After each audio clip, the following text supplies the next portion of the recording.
शं वरुणः शन्नो भवत्वर्यमा शन्न इन्द्रो बृहस्पतिः शन्नो विष्णुरुक्रमः ॐ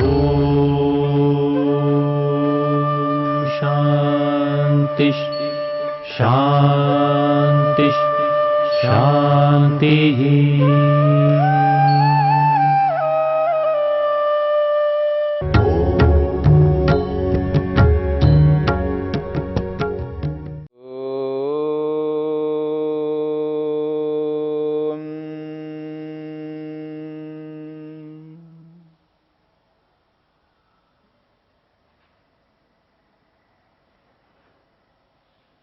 साधन पाद के 12वें सूत्र तक हमने विचार किया है। क्लेश मूलः कर्माशयो दृष्ट अदृष्ट जन्म वेदनीयः। और इस सूत्र की व्याख्या करते हुए महर्षि वेदव्यास ने अंत में एक विशेष बात कही है।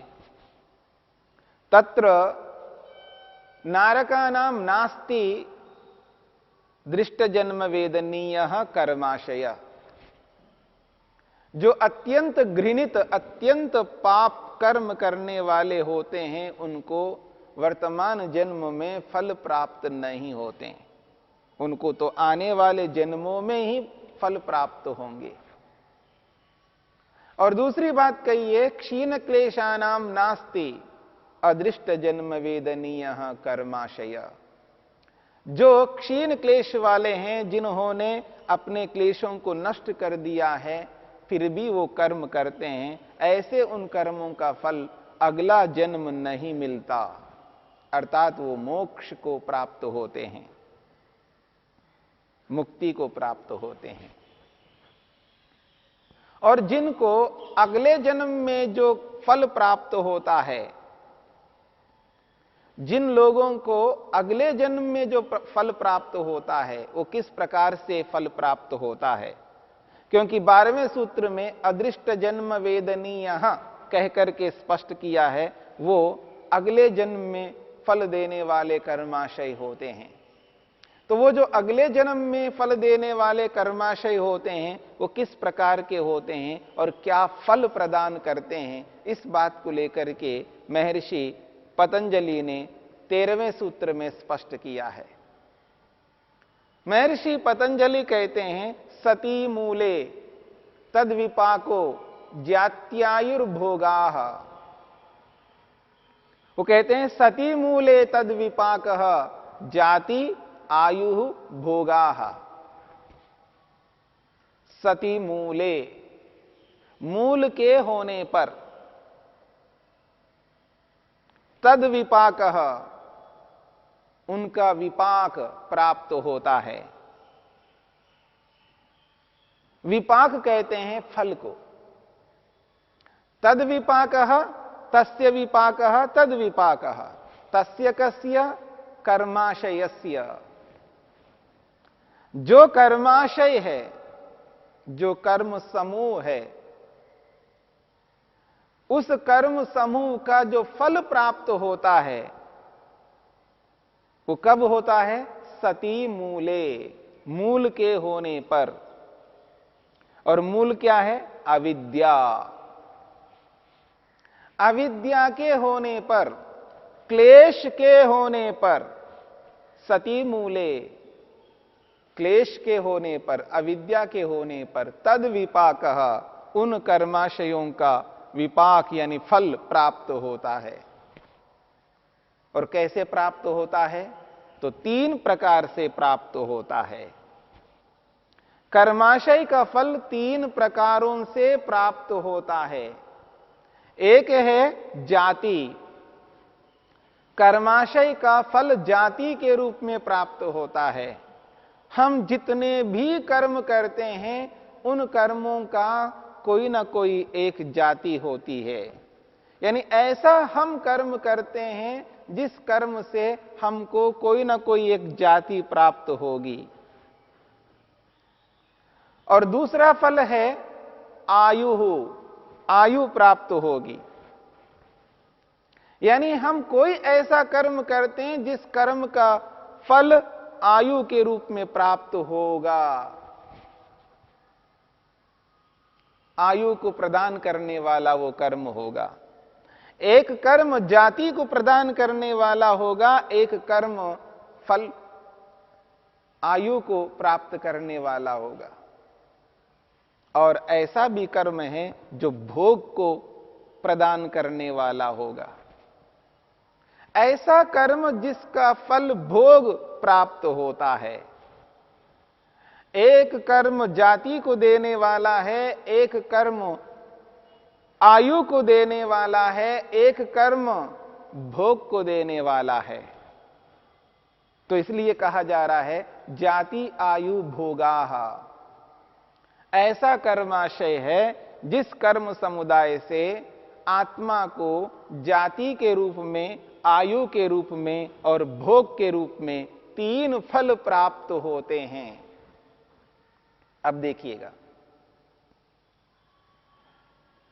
यानी कोई ऐसा कर्म होगा जो जाति को देने वाला, कोई ऐसा कर्म होगा जो आयु को देने वाला है, कोई एक ऐसा कर्म होगा जो भोग को देने वाला है। इसका यह अभिप्राय नहीं है कि एक कर्म अगर जाति को प्रदान करने वाला होगा तो वो आयु को नहीं देगा, वो भोग को नहीं देगा, ऐसा नहीं है। कोई कर्म जाति को देने वाला भी होता है तो कोई कर्म जाति और आयु और भोग को, तीनों को देने वाला होता है। कोई ऐसा भी कर्म होता है जिस कर्म का फल तीनों होते हैं, कोई ऐसा कर्म होता है जिस कर्म का फल दो होते हैं, कोई एक ऐसा कर्म भी होता है जिसका फल एक होता है।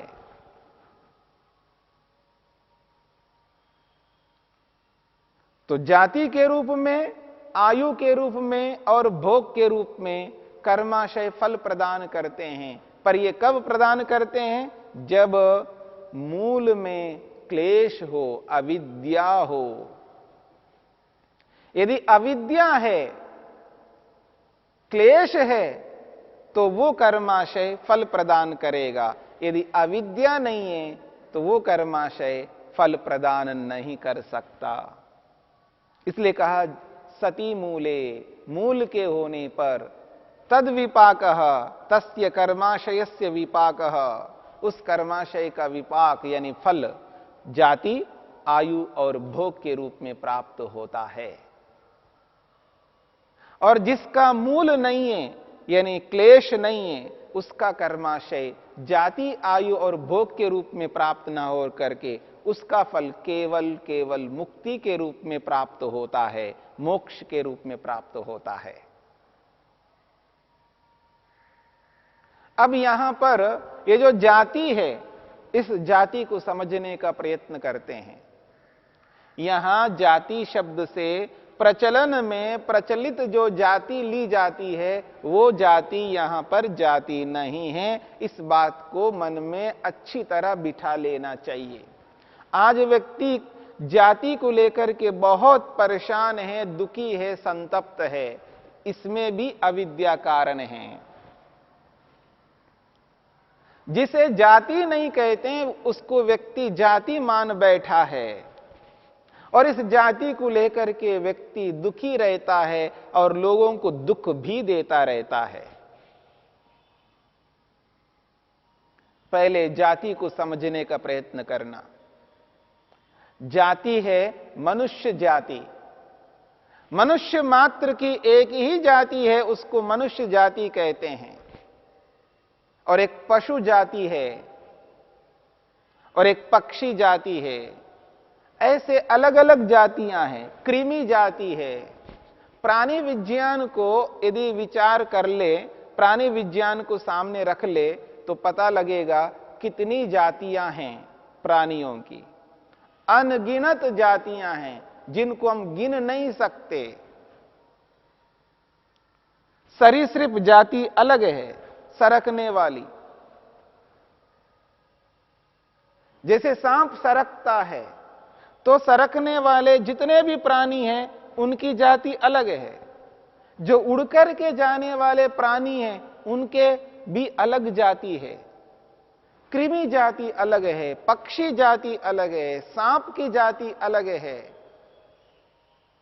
और पानी में भी जो रहने वाले प्राणी हैं उनके भी अलग, मछलियों की जाति अलग है, कछुए की जाति अलग है, मेंढक की जाति अलग है। ऐसे अलग अलग जातियां हैं, इनको जाति कहते हैं। और मनुष्य ने भूल से, अज्ञानता से, मूर्खता से योग्यता को जाति मान बैठा है। योग्यताओं को जाति मान लिया है, इसलिए लड़ाई होती है, झगड़े होते हैं। योग्यता को जाति नहीं मानना है। योग्यता तो अलग अलग ही होगी, एक जैसी योग्यता सबकी नहीं हो सकती।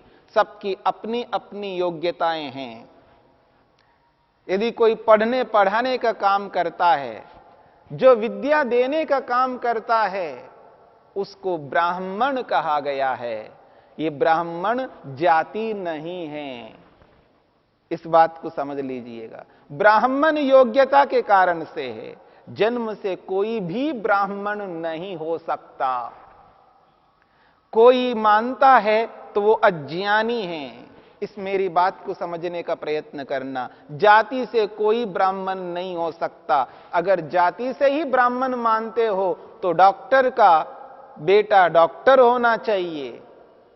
जब डॉक्टर का बेटा डॉक्टर नहीं हो सकता, इंजीनियर का बेटा इंजीनियर नहीं हो सकता, तो ब्राह्मण का बेटा ब्राह्मण कैसे हो सकता? क्योंकि ब्राह्मणत्व ये विद्या के कारण से है। जन्म का कोई उसका कारण नहीं है, ये विद्या के कारण से वो ब्राह्मण है। क्योंकि वो विद्वान है, उसके पास विद्या है, वो विद्या प्रदान करता है, विद्या देता है, इसलिए वो ब्राह्मण है। और जो देश की रक्षा करता है, देश को बचा के रखता है, अंदर से भी और बाहर से है, जो देश के लिए काम करता है, जैसे मिलिट्री है, सेना है, और जो अंदर से सेवा करने वाले हैं, रक्षा करने वाले हैं, पुलिस है, जो प्रशासनिक कार्य करने वाले हैं, जो कोई भी प्रशासनिक कार्य करने वाले हैं, जो देश के लिए करते हैं, देश की जनता के लिए करते हैं, देश की सुरक्षा के लिए करते हैं, वो सब क्षत्रिय कहलाते हैं।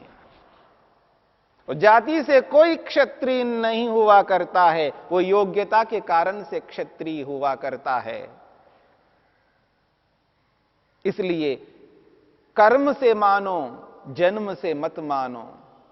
उसके कर्म ही ऐसे हैं क्योंकि वो ब्राह्मण का कर्म करता है, वो विद्या का कर्म करता है, विद्या लेना देना का काम करता है, इसलिए वो ब्राह्मण है।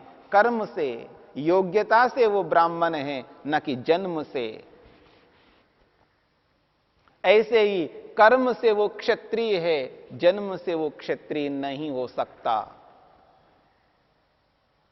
ठीक इसी प्रकार से जो व्यक्ति अभाव को दूर करने का काम करते हैं, जो व्यापार करते हैं, बिजनेस करते हैं, जो खेती करते हैं, अनाज उगाते हैं, जो किसान हैं, वो वैश्य कहलाते हैं। व्यापार और खेती ये वैश्य का काम है, इसलिए उनको वैश्य कहा जाता है। जन्म से कोई वैश्य नहीं होता है। जिस प्रकार से जन्म से ब्राह्मण नहीं होता, क्षत्रिय नहीं होता है, वैसे ही जन्म से कोई वैश्य नहीं होता है। यदि वो वैश्य का काम करता है तो वैश्य है, अन्यथा नहीं। जो विद्या पढ़ना पढ़ाना नहीं कर सकता, पढ़ाने पर भी वो विद्या नहीं पढ़ पाता है, जो प्रशासनिक सेवा नहीं कर सकता, जो वैश्य का काम नहीं कर सकता, वो अपने आप वो सेवक कहलाता है, वो शूद्र कहलाता है। शूद्र का अभिप्राय घृणित नहीं होता है, सेवक का अभिप्राय घृणित नहीं होता है। घृणा की दृष्टि से कभी किसी सेवक को, किसी कार्यकर्ता को नहीं देखना है। उसका कार्य है, उसके बिना हमारा काम नहीं चल सकता है। वो इसलिए नीच नहीं हो सकता क्योंकि वो सेवा करता है। अरे सेवा तो ब्राह्मण भी करता है, सेवा तो क्षत्रिय भी करता है, सेवा तो वैश्य भी करता है, सेवा तो सभी करते हैं। उपकार करना ही तो सेवा है। कोई विद्या देकर के उपकार करता है, कोई रक्षा करके उपकार करता है, कोई अभाव को दूर करके उपकार करता है, कोई व्यक्ति शरीर से विभिन्न प्रकार के कर्मों को करके वो भी तो सेवा ही करता है। एक विद्या देकर के सेवा करता है, और कोई व्यक्ति विद्वान की सेवा करता है।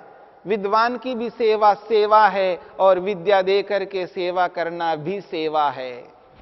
इसलिए तो सेवा तो सभी करते हैं, सेवक तो सभी लोग हैं। केवल अंतर यह है, कर्म के कारण से अंतर है। इतना अंतर तो स्वीकार करना ही होगा। जो विद्या दान करने वाला व्यक्ति है, वो विद्या रूपी सेवा कर रहा है। यद्यपि वो विद्या को देने वाला सेवक है, लेकिन उसको केवल सेवक नहीं कह सकते। यूं तो सभी सेवक है, तो अंतर कैसे कर पाएंगे? इस अंतर को मात्र करने के लिए उसको ब्राह्मण कहा गया है, उसको क्षत्रिय कहा गया है, उसको वैश्य कहा गया है, उसको शूद्र कहा गया है। ब्राह्मण में अपने आप में बहुत ऊंचा है, बहुत ऊंचा दर्जा है, और जो शूद्र है वो बहुत निचला दर्जा है, वो घृणित है, ऐसा कभी नहीं देखना चाहिए। सबका अपना अपना महत्व है। बिना विद्या दान किए, विद्या देकर के यदि व्यक्ति सेवा नहीं करता है तो कार्य नहीं चल सकता है। इसलिए जहां विद्या देना जिसका काम है, जितना महत्व है उतना महत्व वो जो शूद्र का है। यदि शूद्र उस विद्वान की सेवा नहीं करता तो विद्वान जी नहीं सकता, क्षत्रिय जी नहीं सकता, वैश्य जी नहीं सकता। इसलिए शूद्र की अत्यंत आवश्यकता है। जहां आवश्यकता ब्राह्मणत्व की है, क्षत्रियत्व की है, वैश्यत्व की है, वहां शूद्रत्व की भी आवश्यकता है। अपने आप में ये चारों एक दूसरे के पूरक हैं। एक के बिना जीवन नहीं चल सकता। इसलिए चारों का अपना अपना महत्व है। इसलिए किसी को घृणित रूप में नहीं देखा जाना चाहिए। ऐसा जो देखता है वो पापी कहलाता है, वो अत्याचारी कहलाता है, वो अन्यायकारी कहलाता है, वो अनुचित व्यवहार करने वाला कहलाता है। इसलिए जन्म से कोई जाति स्वीकार नहीं की जाती है, योग्यता से, कर्म से ही स्वीकार किया जाता है। इसलिए इस बात को समझना है, जाति जो कर्माशय हम उत्पन्न करते हैं, उन कर्माशयों का 3 प्रकार का जो फल प्राप्त होता है, वो जाति मनुष्य जाति के रूप में प्राप्त होता है या अन्य जातियों के रूप में प्राप्त होता है। जाति तो यही कहलाएगी, जाति वो नहीं जो आज हमने स्वीकार किया है।